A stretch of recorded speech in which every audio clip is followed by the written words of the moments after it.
우리가 사역도 그렇고요. 개인의 삶도 마찬가지예요. 어느 정도 우리가 방향성을 잡고 갑니다. 하지만 그게 어떻게 이루어지고 또 그 안에서 어떤 역동이 일어날지는 우리는 다 알 수 없어요. 하지만 분명한 건 하나님께서는 우리의 모자람과 부족함들, 또 실수들, 그 문제에도 선하게 이끌어 가신다는 것, 그것을 우리가 믿으며 가는 것이죠. 이 믿음을 갖고 우리가 오늘 말씀을 통해서 주님의 음성에 귀 기울일 수 있는 우리 모두가 되기를 바랍니다.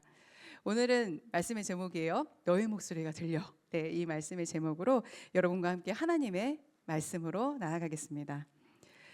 어떤 사람이 그리스도인인가 아닌가? 이거를 우리가 생각해 보려면 그 사람이 진짜 그리스도인 맞나? 아닌가?를 우리가 보려고 한다면요. 가장 명확한 증거가 하나 있습니다. 그게 뭐냐면 그 사람이 어떤 말을 쓰는가를 보면 우리가 그 사람이 진짜 하나님 만났나? 아닌가?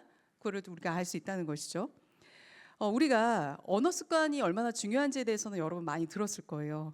그런데 이걸 그냥 단순히 뭐 개인의 문제다, 아니면 그 사람의 어떤 환경이나 그냥 뭐 그런 것들이 그 사람의 말을 만들었다라고 생각하면 그것은 대단한 착각입니다.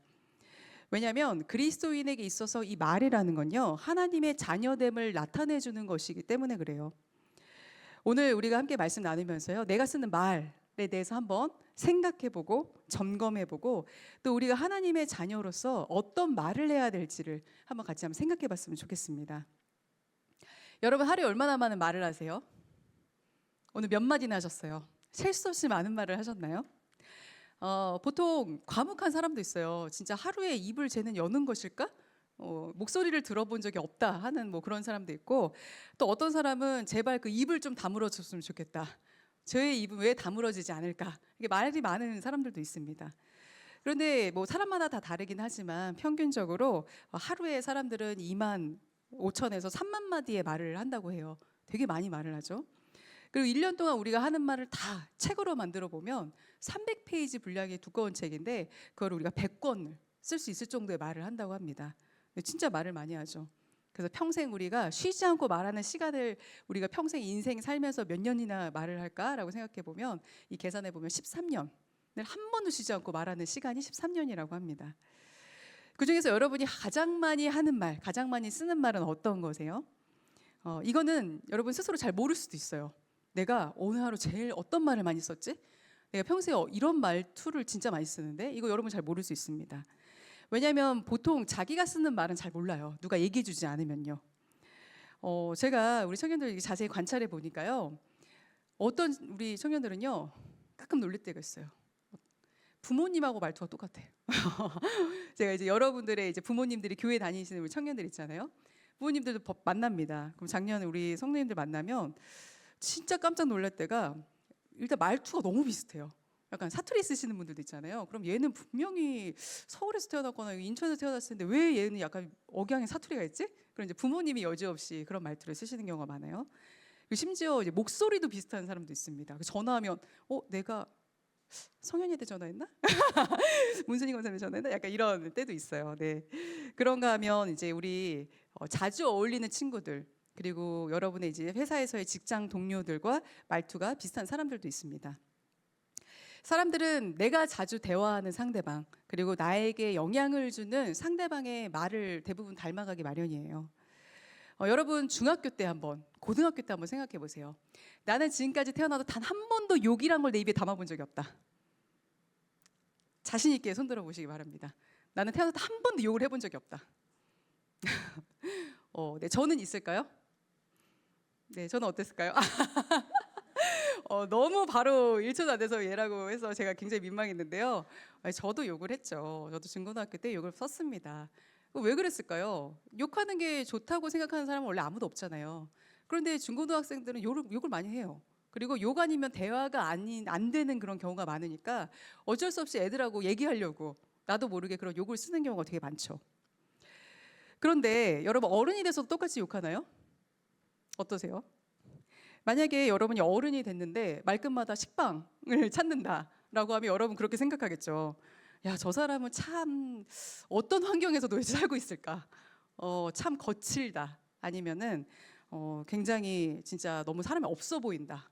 그런 생각을 할 거예요. 저도 중고등학교 때 욕을 썼다 그랬잖아요. 그래서 제가 이제 목사가 됐습니다. 저는 이제 나이도 40대예요. 40대가 됐어요.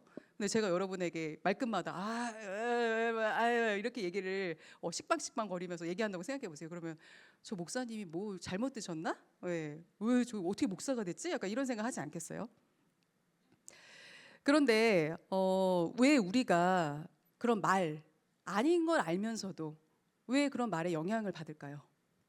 왜 때로 나는 그 말을 쓰면서 내가 습관적으로 쓰는 말에 대해서 바꾸고 싶지만 그거에 대해서 바꾸지를 못할까요?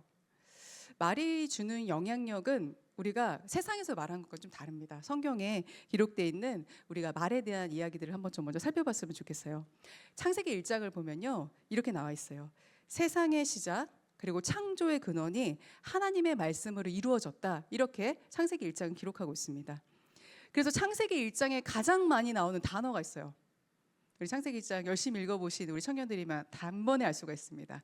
무엇일까요? 네, 6일간의 창조 과정에서 계속 나오는 말이 있죠. 네, 말씀하셨다. 이게 제일 많이 나와요. 이제 옛날 개역개정 성경에서는 하나님이 이르시되, 하나님이 때로 보게 말씀하셨다. 뭐 이런 내용들이 계속 나오거든요. 하나님이 가라사대 뭐 이런 말들. 그래서 여기도 제가 이제 띄워놨는데요. 3절에 하나님이 말씀하시기를 빛이 생겨라 하시니 빛이 생겼고, 창을 물과 물 사이를 갈라져라라고 하니까 또 갈라졌고, 또 물은 한 곳에 모이고 물은 드러나거라 하니 그대로 되었고, 네, 마지막 29절이죠. 내가 땅에 있는 모든 씨 맺는 채소와 씨 있는 열매를 맺는 모든 나무를 너희에게 준다. 이것들이 너희의 먹거리가 될 것이다. 이러면서 계속 말씀으로 많은 것들을 창조하시고 이뤄가시는 모습들이 나옵니다. 세상 사람들은요, 이 세상이 어떻게 시작되었을까에 대해서 많은 사람들이 궁금해하고 또 연구합니다. 세상의 처음을 어떤 사람들은 우연이다, 불확실성이다 이렇게 얘기하기도 하지만 우리는 하나님이 말씀으로 창조하셨다는 걸 믿는 사람들이죠. 하나님은 세상을 창조한 이 말의 능력을 하나님의 형상을 가진 사람에게도 주셨습니다. 하나님만 말씀으로 세상을 창조하신 게 아니에요. 우리에게도 똑같은 창조의 능력을 주셨습니다. 왜냐하면요, 사람이 창조되고 나서 맨 처음으로 한 일이 있어요. 그게 무엇일까요? 네, 너무 똑똑해요. 이름을 지어줬습니다. 인간은요, 이름을 지어줘요. 맨 처음에. 하나님과 똑같이 이 말을 통해서 창조 행위를 합니다. 우리 창세기 2장 19절의 말씀인데요. 같이 한번 읽어볼게요. 주 하나님이 들의 모든 짐승과 공중의 새를 흙으로 만들어 빚어서 만드시고 그 사람에게로 이끌고 오셔서 그 사람이 그것들을 무엇이라고 하는지를 보셨다. 그 사람이 살아있는 동물 하나하나를 이르는 것이 그대로 동물들의 이름이 되었다. 아멘. 네, 사람이 이르는 것, 사람이 부르는 것대로 동물의 이름이 되었다. 이렇게 말하고 있죠. 그런데 이름을 짓는다는 건요, 그 사람의 운명을 결정하는 것과 똑같아요. 여러분의 이름 누가 지으셨어요? 네, 다 이제 생각해 보면 있을 거예요. 뭐 부모님이 지어주실 수도 있고, 아니면 뭐 주변에 어른들이 지어주시거나 할아버지 할머니가 지어주실 수도 있을 거예요. 그런데 여러분의 이름에는요, 뜻이 다 있죠. 뜻이 없게 이름을 짓는 사람은 없습니다. 여러분의 그 이름을 지으면서 여러분이 그 이름대로 살았으면 좋겠다는 바람을 그 이름에 넣은 것이잖아요. 만약 여러분 호랑이를 한번 생각해 보세요. 호랑이라는 이름이 붙여졌습니다, 동물에게.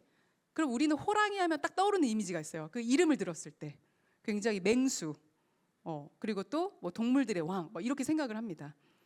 그런데 호랑이를 만약 우리가 이제부터 호랑이란 이름이 별로야, 이 호랑이에게 고양이란 이름을 붙이기로 오늘부터 결정한 거예요. 그렇다면 만약에 이 호랑이를 보면서 이 고양아 고양아 한다면 그 호랑이의 그 맹수스러움이 딱 드러날까요? 그 이미지는 완전히 한 번에 바뀌어 버리는 것이죠.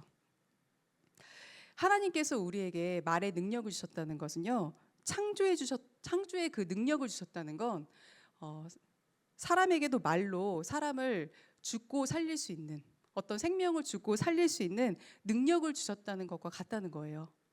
어떤 것들에 대한 운명을 결정지을 수 있는 그런 창조뿐만이 아니라 그런 능력까지도 우리에게 그 말을 통해서 부여해 주셨다는 것입니다. 그런데 여러분 참 신기한 건요, 이렇게 제가 지금 말을 하고 있어요. 말을 딱 하면 이 말소리는 사라져요. 지금 방금 한 말도 허공으로 사라졌습니다. 그런데 이 내용은 사라지지가 않아요. 듣는 누군가에게, 그리고 또 말하는 저에게도 영향을 미칩니다. 말소리는 사라졌지만 제가 말하고 있는 내용들이 지금 여러분의 마음속에 지금 새겨지고 있는 것이죠. 근데 세상 사람들도 이런 말의 중요성에 대해서는 되게 많이 얘기해요. 보통 이런 얘기 많이 들어보셨죠? 긍정적인 말을 해야 성공한다.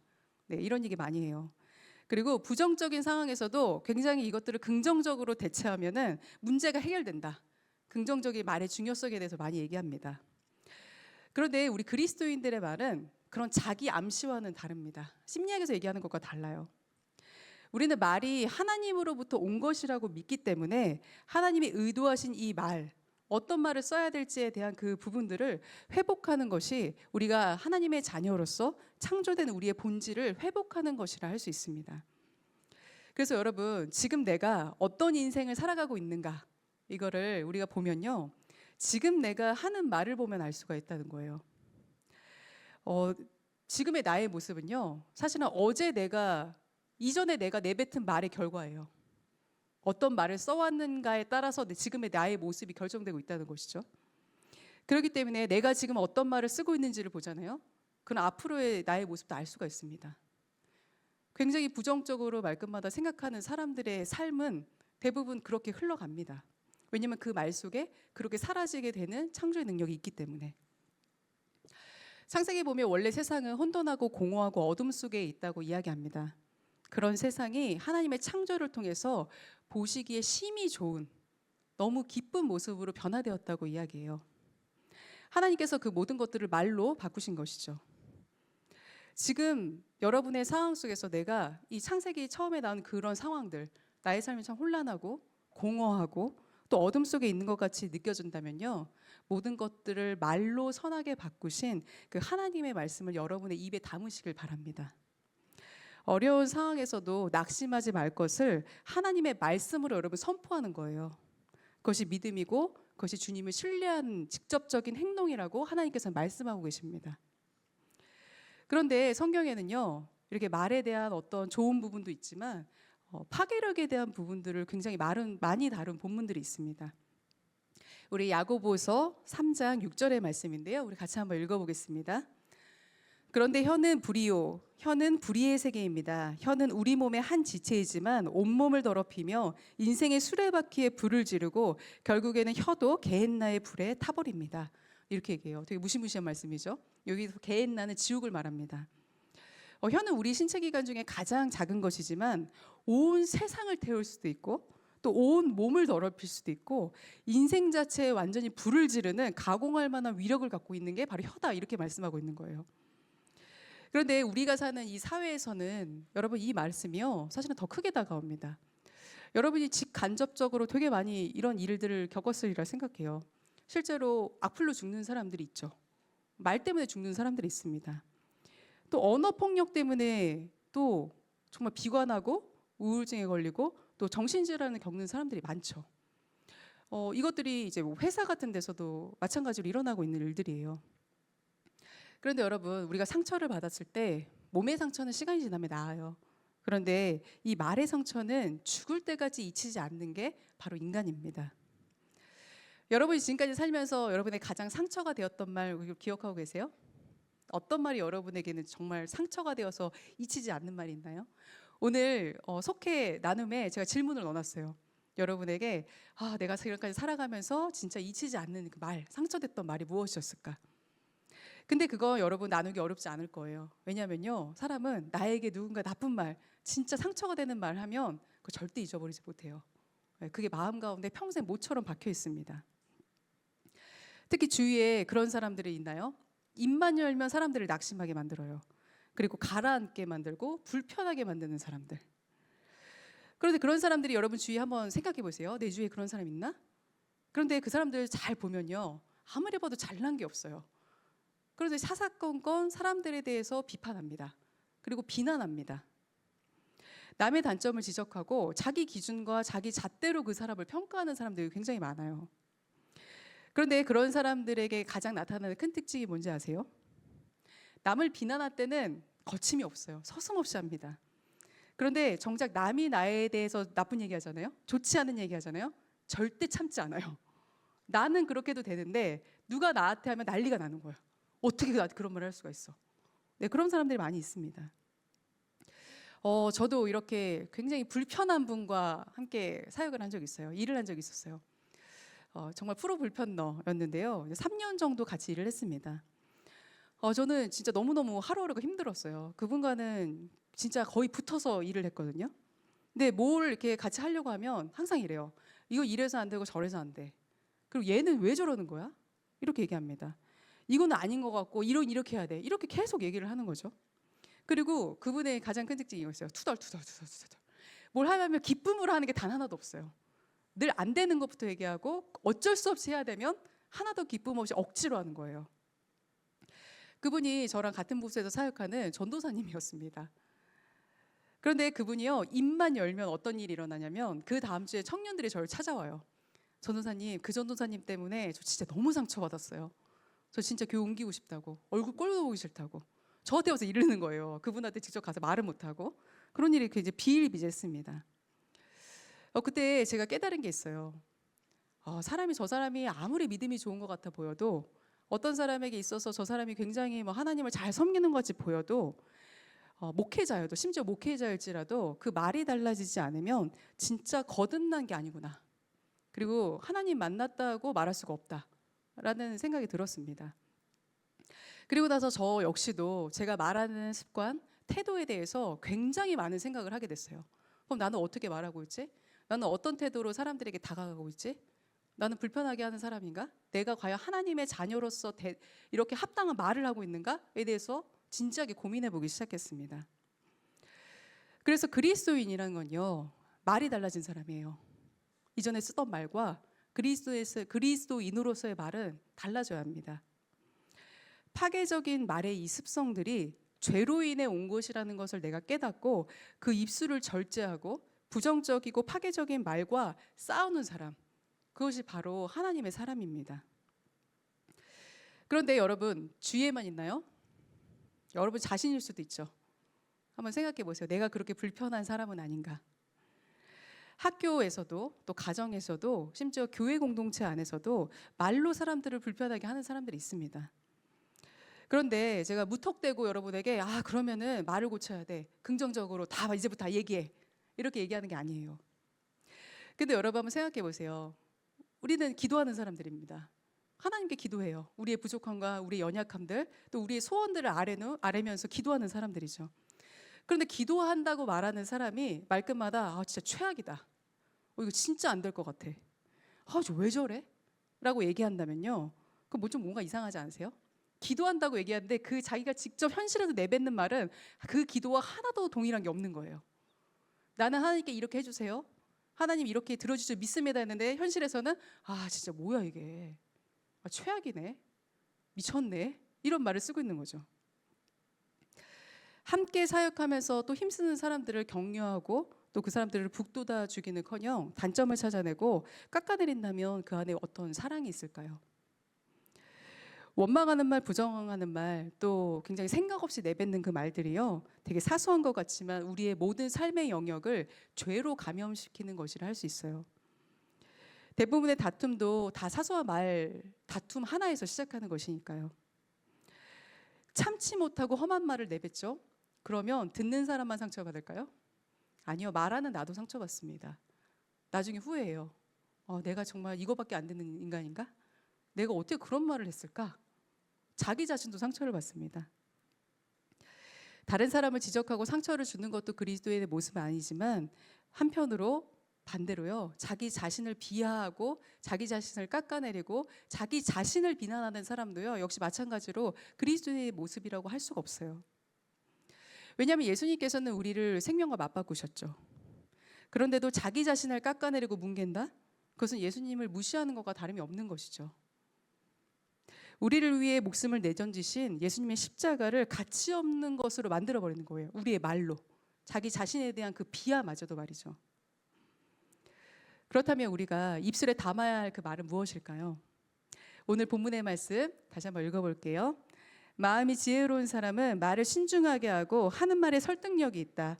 선한 말은 꿀송이 같아서 마음을 즐겁게 하여 주고 쑤시는 뼈를 낫게 하여 준다.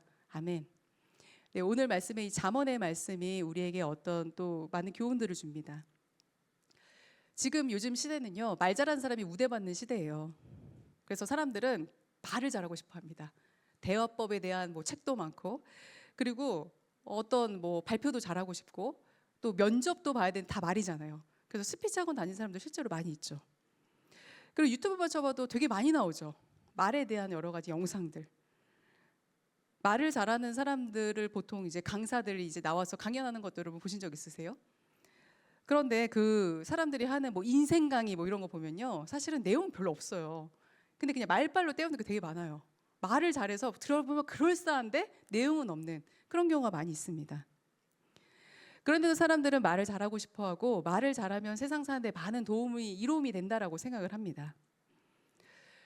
저는요 원래 제가 말을 안 하는 직업을 갖고 있었어요. 네, 제가 이제 전에 이제 대학교 졸업하고 직장 생활을 했을 때 5, 6년 정도 했을 때 저는 이제 제가 가졌던 직업은 편집자였거든요. 책을 만드는 일을 했는데 그 직업은 어떤 일이냐면 출근해서 퇴근 때까지 말 한마디도 안 하고 퇴근해도 되는 직업이었어요. 왜냐면 출근하자마자 하는 게 원고를 보고 교정하고 네, 뭐 그런 일들을 했으니까 진짜 누가 말을 걸지 않으면 뭐 그냥 8시간, 9시간, 10시간 동안 말 한마디도 안 하고 퇴근하는 직업이었습니다. 그래서 제가 이제 목회를 하게 됐을 때 이제 공포스러운 거예요. 말을 아예 안 해도 되는 직업을 갖고 있던 애가 말을 해야 되는 직업으로 바뀐 거잖아요. 사역은 이제 말을 해야 되는 직업이니까. 왜냐하면 지금도 여러분 100개가 넘는 눈이 저를 보고 있습니다. 지금 이 앞을 보고 있어요. 얼마나 되게 떨리겠어요. 네, 지금 많이 이제 극복한 것 같지만 여러분의 시선이 저를 이렇게 보면서 오늘 목사님이 어떤 말을 하나 이런 기대감과 또 그런 눈으로 저를 볼 때마다 지금도 표현은 안 하지만 속이 부들부들 떨립니다. 네, 긴장돼서요. 그런데 처음에 이제 지금은 그래도 자연스럽게 말을 하지만 처음에 제가 설교를 할 때 매주 스트레스인 거예요. 앞에 나가서 사람들 앞에서 100명이 넘는 사람들 앞에서 매주 내가 하나님 말씀을 30분 정도 여기 서서 전해야 된다. 그 생각이 저에게 너무 큰 스트레스로 다가왔습니다. 그래서 초창기에는 이제 안면마비가 온 적도 있었어요. 얼굴 근육이 안 움직이는 거예요. 너무 스트레스가 심해서. 그래서 이제 병원에 가면 이상이 없다.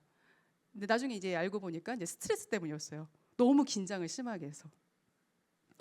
그래서 기도를 그때 되게 열심히 했어요. 하나님, 저는 진짜 말을 하는 게 너무 힘들어요. 내가 조리 있게 말을 하고 심지어 그냥 이런 대화도 아니고 하나님의 말씀을 전해야 되는데 이걸 제가 못하면 사람들이 교회에 와서 은혜를 못 받잖아요. 저를 통해서 나가는 하나님의 말씀을 듣고 은혜를 받아야 되는데 제가 그 도구 역할을 못 하잖아요. 그런 기도를 되게 많이 했습니다. 근데 그럴 때마다 하나님께서 저에게 이런 마음을 주셨어요.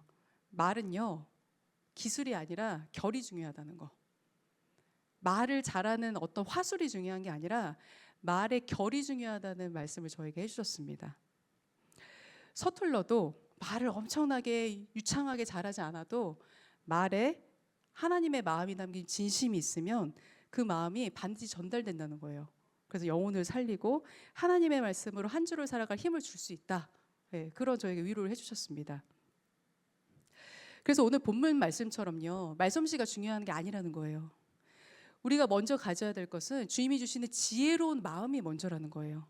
지혜로운 말 전에 지혜로운 마음이 있어야 한다고 말씀하고 있습니다. 그런 사람은 말을 신중하게 한다고 이야기하고 있죠.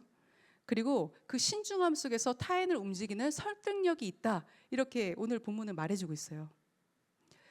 여러분 가운데 만약 그렇게 정말 내가 말을 하는 일들이 있는데 또 때로는 누군가 내가 대인관계에 있어서 그리고 내가 정말 사람들을 대하는 어떤 일들에 있어서 항상 너무 긴장이 되고 조리 있게 말을 못해서 내가 너무 손해를 보는 것 같고 또 때로는 그것 때문에 너무 상처를 받는 일이 있다면요, 여러분 기도하세요. 말 잘하게 해주세요가 아니라 먼저 하나님 지혜로운 마음을 주세요. 이 상황에서 어떠한 말을 먼저 내가 마음 가운데 입 밖에 꺼내기 전에 해야 될지에 대한 지혜로운 마음을 저에게 허락해 주세요. 이 기도를 먼저 하시길 바랍니다. 그리고 주님의 말씀처럼요, 말의 결을 다듬으세요. 말의 그 내용과 그 결과 또 그런 것들을 다듬어 갈 때 하나님께서는 반드시 그 말에 설득력을 주십니다. 선한 말의 이 힘에 대해서 본문은 마음을 즐겁게 해주고 쑤시는 뼈를 낫게 해준다 이렇게 말씀하고 있어요. 그 말은 격려와 위로가 사람을 살린다는 말이에요. 내가 무심코 던진 말이었는데 누군가를 살리는 말이 될 수 있다는 것이죠. 하나님 안에서 하는 내가 말의 결을 나는 느끼지 못할 수도 있습니다. 그런데 어떤 사람은 그 말의 결 때문에 힘을 얻고 더 나아가서 자기의 장점을 발견하는 사람도 있습니다. 우리가 성령에 대한 우리가 강구를 많이 해요. 성령님께서 우리 가운데 오셨으면 좋겠다. 성령님 임재해 주세요. 이런 기도를 많이 하죠. 그런데 이 성령은 헬라어 원어로요, 파라클레시스라고 기록이 되어 있습니다. 이 단어가 파라클레시스라는 단어예요. 이 번역하면 성령이라고 합니다. 그런데 이 말은요, 원래 이런 의미를 갖고 있어요. 나오고 있죠? 위로자라는 뜻을 갖고 있어요. 그리고 격려자, 돕는 자, 이런 의미를 갖고 있습니다. 성령은 이런 분이라는 거예요. 보통 우리가 성령하면 은사를 떠올립니다. 막 뜨겁게 기도하고, 막 불붙는 마음을 가져서 막 어떤 사람 막 방언하고, 막 기도하고, 전도하고, 예언하고, 막 이런 거 생각해요. 그런데 이런 사람을 성령에서 성령 받은 사람이라고 말하지 않습니다. 엄밀히 말하면 성령의 사람은 격려하는 사람이고 위로하는 사람이라는 거예요. 눈에 띄는 어떤 대단한 사역을 해야 성령의 사람이 아니라 누군가의 곁에서 그 사람을 위로하고 또 격려하는 사람이 성령 받은 사람이다라고 성경은 분명히 말해주고 있습니다. 그렇게 여러분 성령을 사모하신다면요, 여러분 가운데 돕는 자, 위로자로 우리 곁에 오신 그 성령님처럼 내가 누군가에게 돕는 자, 위로자의 모습으로 그 성령을 나타내는 우리가 되어야 될 줄로 믿습니다. 초대교회에서는 위로의 아들이라고 불렸던 사람이 한 사람 있었습니다. 누구일까요? 유명한 사람이요. 바울과 쌍벽을 이루는 사람이 있습니다. 짝처럼 나오는 바나바라는 사람이 있어요. 그 사람은 이제 별명이 위로의 아들이었어요. 그런데 바나바에 대해서 사도행전 11장 24절에서는 이렇게 말씀하고 있습니다. 같이 한번 읽어볼까요? 바나바는 착한 사람이요 성령과 믿음이 충만한 사람이었다. 그래서 많은 사람이 주님께로 나아왔다. 이렇게 얘기해요. 성령을 받은 사람이에요. 이 사람은 착한 사람이었습니다. 그리고 많은 사람이 이 사람 때문에 주님께로 나아왔습니다. 이 사람은 위로와 격려의 대표적인 그 모습을 바나바는 보여주고 있어요. 이 초대교회가 계속 부흥을 해나가자 선교와 구제를 위해서 많은 재정이 필요하게 되었습니다. 그때 바나바는 굉장히 큰 부자였거든요. 근데 자기가 가진 그 농장을 팔아서 헌금을 합니다.